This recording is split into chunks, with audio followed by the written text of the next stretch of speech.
इस सेशन में we learn about the clinical enzymology, about the clinical importance, and here we are basically going to discuss about the isoenzyme.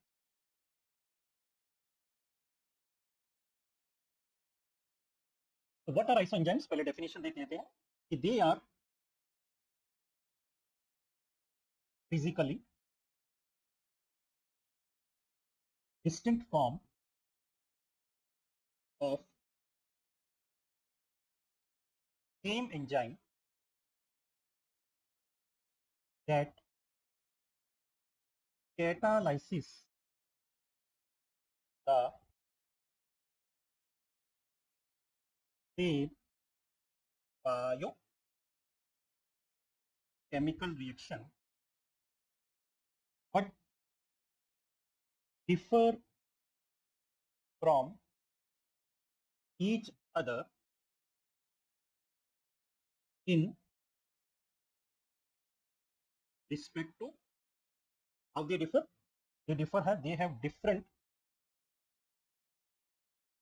structure, they have different tissue localization,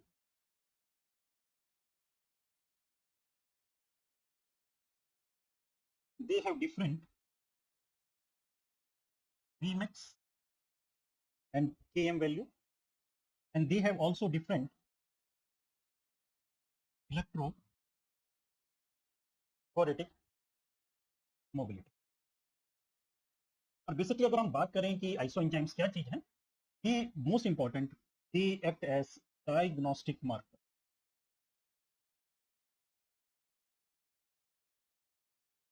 they act as diagnostic marker. अब isoenzymes को समझने के लिए एक हम example लेते हैं, the things will clear. The example is creatine kinase. अगर हम क्रिटिन काइनेस की बात करें तो ये एक आइसोएंजाइम है जिसके पास हमारे 3 आइसोएंजाइम फॉर्म देखने को मिलते हैं. CK1 creatine kinase 1, creatine kinase 2, creatine kinase 3. तो आइसोएंजाइम का मतलब कि they are physically distinct form of same enzyme which catalyses the same biochemical reaction. तो आप ये देखिए कि जो क्रिटिन काइनेस है, all are doing the same kind of action, kinase. तो दे आर एक ही एंजाइम की अलग अलग फिजिकली डिस्टिंक्ट फॉर्म है जो एक ही तरह की रिएक्शन को कैटलाइज कर रहा है, काइनेस. लेकिन कहां पर डिफर करता है? ये differ, they have different structure, different tissue location, different electrophoretic mobility. तो देख लेते हैं क्रिटिन काइनेस में. अगर हम काइनेस की बात करें स्ट्रक्चरल यूनिट की, तो बेसिकली ये डाइमर फॉर्म में एग्जिस्ट करता है, मींस इट हैज 2 सब unit, one is M and another is B. हम लिटरेचर से कि M basically represent muscle and B for brain, याद करने के लिए अच्छा है. तो CK1 हम कह सकते हैं कि it is made up of 2 unit BB, CK2 MB and CK3 MM. अगर मैं टिश्यू लोकलाइजेशन की बात करूं तो BB से याद रख सकते हैं कि it is located in a brain, MB it is located in a heart, and MM it is located in skeletal muscles के अंदर ही रहता है. इलेक्ट्रोफोरेटिक मोबिलिटी बहुत आसान है याद रखना कि मैक्सिमम होगी CK1 के लिए, इंटरमीडिएट CK2 के लिए एंड CK3 के लिए ये आपकी मिनिमम है. ऊपर से नीचे आते हुए इलेक्ट्रोफोरेटिक मोबिलिटी कम होती है. Most important the diagnostic importance. देखिए, अगर CK1 का लेवल इंक्रीज हो जाता है, इसके मतलब ब्रेन में कुछ केमिकल लोचा आपका हो चुका है, and the diagnostic is it indicate brain steam. इसका मतलब क्या है कि ब्रेन को जितनी एनफ मात्रा में जितना चाहिए, required amount of the blood नहीं मिल पा रहा है to meet the metabolic demand, तो it result in the brain stem. CK2 का लेवल अगर राइज हो जाता है तो आप समझ लीजिए कि दिल के मामले संगीन हो चुके हैं. It result in MI, basically called myocardial infarction. क्या होता है कि अगर कोई ब्लड में क्लॉट बन गया तो जो आपका हार्ट है उसको एक एडिक्वेट अमाउंट में अपनी मेटाबॉलिक डिमांड्स को मीट करने के लिए ब्लड नहीं मिलता है. एज ए रिजल्ट जो हार्ट की कुछ कार्डिक मसल होती है, टिश्यू ना मिलने की वजह से डेथ हो जाता है, विच इज कॉल्ड इंफार्क्शन. तो इसी को हम कहते हैं मायोकार्डियल इंफार्क्शन. और अगर CK3 इसका लेवल इंक्रीज हो जाए तो it is present in a skeletal muscle, तो it result in a muscular dystrophy.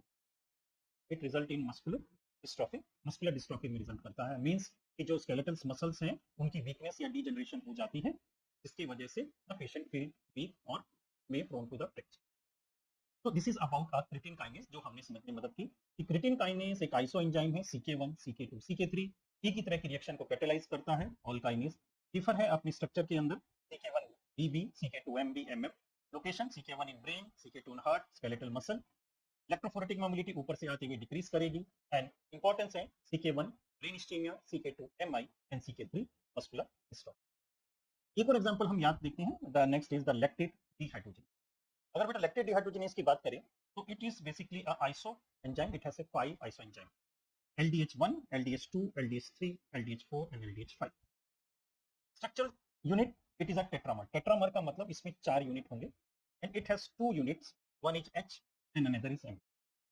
तो हम इसको कैसे याद रख सकते हैं? बड़ा सिंपल है, just be with me. LDH1 4H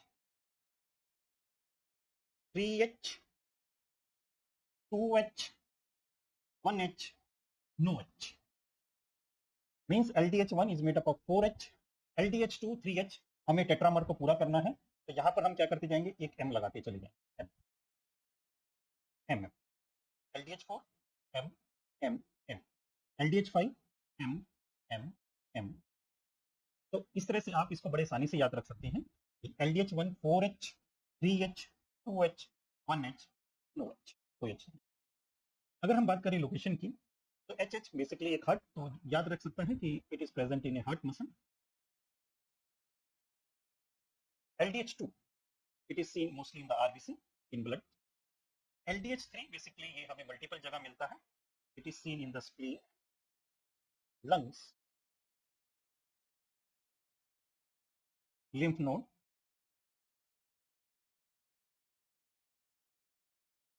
leukocytes and platelet, यहाँ पर हमें देखने को मिलेगा। LDH4 it is seen in the liver and skeletal muscle, and LDH5 many literature sports they are also present in the same, is also present in liver and skeletal. So this is where they form. अगर electrophoretic mobility की बात करें तो बड़ा आसान है बेटा, it is the fastest and it is the slowest. Means जैसे जैसे नीचे आते चले जाएंगे वैसे वैसे इनकी इलेक्ट्रोफोरेटिक मोबिलिटी कम होती चली जाए। अब डायग्नोस्टिक इंपॉर्टेंस क्या है कि आप ये देखिए कि अगर हम सीरम में बात करें तो LDH2 बेसिकली सीरम में it is around 35% and LDH1 it is only 30%। तो इन अ नॉर्मल सीरम अगर हम बात करें एक्टिविटी की तो LDH2 की एक्टिविटी आपकी LDH1 एक्टिविटी से ज्यादा होती है। Means in a normal person the activity of LDH2 is greater than M1, but in the case of the MI this ratio get flipped, means the LDH1 की ratio is more than the LDH2। क्यों? Because LDH1 आपका एक heart muscles के अंदर है and this is called the flipped ratio, is called flipped ratio where you will see the LDH1 is more than 10%। Apart from LDH1 and LDH2 बाकी जितनी भी हैं आपके LDH3 LDH4 एंड 5, क्योंकि ये मल्टीपल ऑर्गन्स में प्रेजेंट हैं तो इसका इतना कोई डायग्नोस्टिक इंपॉर्टेंस देखने को नहीं।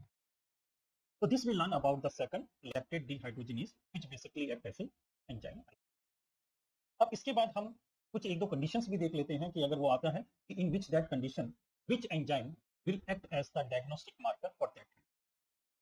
एक बहुत इंपॉर्टेंट है if we take about the myocardial infarction. Now, अगर आप ये ग्राफ देखें तो यहाँ पर it is in X axis the days is there in acute myocardial infarction के आने के बाद, and here we have given a कि कौन सा एंजाइम कितना राइज करती है, it is the cut off level.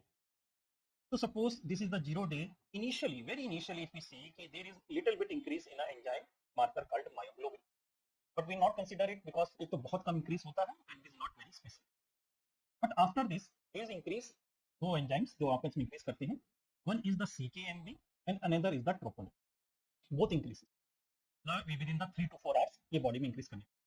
अब क्वेश्चन इज कि which is the best indicator of the MI. तो अगर हम CKMB और ट्रोपोनिन को देखें, troponin T and I basically which is present in the cardiac muscle, तो ट्रोपोनिन T एंड I एक तो CKMB के मुकाबले बहुत ज्यादा राइज कर जाता है और दूसरा द लिटरेचर सेज कि it is very very specific even when there is no ECG changes और there is no significant ECG changes, कभी भी हमें ट्रोपोनिन ज़्यादा इंक्रीज देखने को मिल सकता है। तो इसका मतलब if they ask which is the best indicator of the MI, the answer is it is cardiac troponin T and I. It is the best indicator. Now here we read some question about there कि which is the best indicator of recurrent MI. Now recurrent का मतलब ये यहाँ पर कहना चाह रहा है कि suppose if after third or fourth day the patient get another attack of the MI. अब आप ये देखिए कि CKMB ने जो ये है it increases, but when we see at the third and the fourth day the CKMB का जो level है वो एक normal पे आ गया, लेकिन in the third and the fourth day जो troponin का level है it is still high. Okay. So suppose if in the case of the third or the fourth day patient को दोबारा से MI का अटैक आया, then which name you consider the best indicator? देखिए यहाँ पर जो ट्रोपोनिन का लेवल है वो आपको रेस ही मिलेगा क्योंकि वो अभी नॉर्मल नहीं आया। तो हियर वी कांट जस्टिफाई कि वेदर एट द थर्ड और फोर्थ डे की यहाँ पर ये दोबारा से रिकरेंट हुआ है या नहीं हुआ है, बट यहाँ पर CKMB का अगर लेवल आपको दोबारा से राइज देखने को मिलता है तो वी कैन कंसीडर इट कि now at this stage it has the recurrent. So if the question is there where they ask about this 3 to 4 days, then you may consider the CKMB the best indicator of the recurrent MI. It is after 4 days की बात अगर होती है। Just think if they ask which is the specific marker of the cardiac failure. अब cardiac failure क्या चीज है? Cardiac failure क्या है कि जब हार्ट एक एनफ मात्रा में या एडिक्वेट अमाउंट में ब्लड को बाहर पुश अप नहीं कर पा रहा है, इसको हम एक हार्ट फेलियर भी एक आम भाषा में कह सकते हैं या कंजस्टिव कार्डिक फेलियर भी कह सकते हैं, कंजस्टिव हार्ट फेलियर। तो अगर कंजस्टिव हार्ट फेलियर के बारे में मार्कर की बात है, then the answer is brain natriuretic peptide. तो इफ दे आस्क अबाउट कि कार्डिक फेलियर का कौन सा मार्कर है, the answer will be brain natriuretic peptide. तो ये तो हुआ जी कुछ आपके दिल का मामला। अब हम अपने प्यारे लीवर के बारे में भी बात कर लेते हैं। जैसे लीवर ऐसा होता है तो हम इसको प्यार से लव ट्रायंगल भी कहते हैं। So in the liver, we talk about the two main things. If there is any injury to the liver, which is called hepatic injury, and if there is any obstructive liver disease, like this. तो अगर हम liver की बात करें तो basically there are two types. One is the hepatic injury, and the second is obstructive liver disease, cholestasis. मतलब जब bile duct से या लीवर से उसका फ्लो रुक जाता है। So here we are more concerned about the AST and ALT ratio, aspartate transaminase and alanine transaminase. So it is, we can think of ki if the AST and ALT ratio is mostly, it is the less than 1, then we can think of some acute infection condition. Acute infection, like the viral or toxic hepatitis or non-alcoholic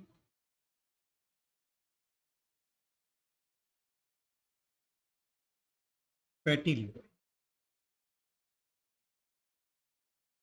In conditions के अंदर you will get the AST and ALT ratio usually less than 1.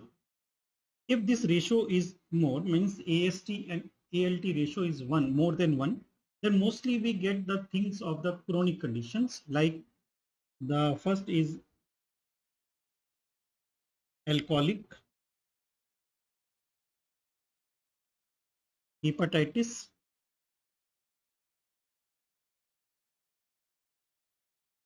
hepatitis cirrhosis, and one more condition, liver neoplasia. तो ये कुछ conditions हम याद रख सकते हैं where we get this.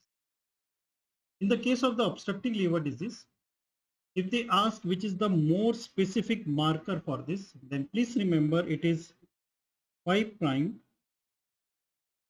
nucleotidase. So this enzyme, it is the more specific enzyme or more specific marker for the obstructive liver disease. And in the non-specific, we can think of ALP, alkaline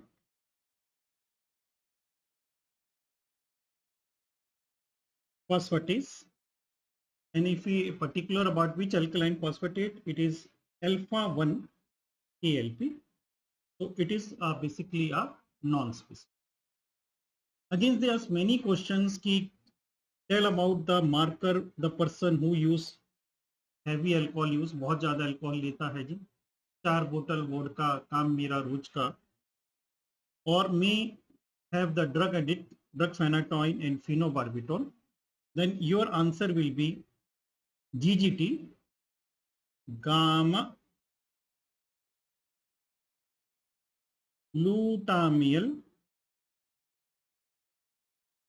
trans pep.